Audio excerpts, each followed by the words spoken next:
Awak, hai. Hai. Assalamualaikum. Hai, Wak. Hai. Apa barang yang sesuai untuk jadi hantaran? Barang sesuai bagi hantaran telekom, macam gadget, itu yang the best lah. Saya rasa barang yang sesuai untuk bagi hantaran adalah senaskah Al-Quran. Perfume ataupun gelang emas.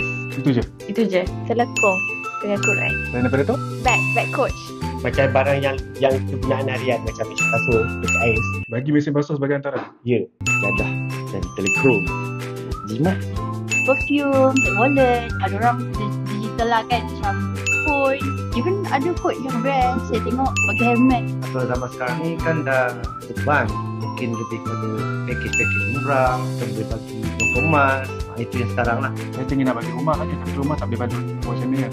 Oh, kita ikut trend lah. Yang ni dia memang jimat kita. Hidden hantaran.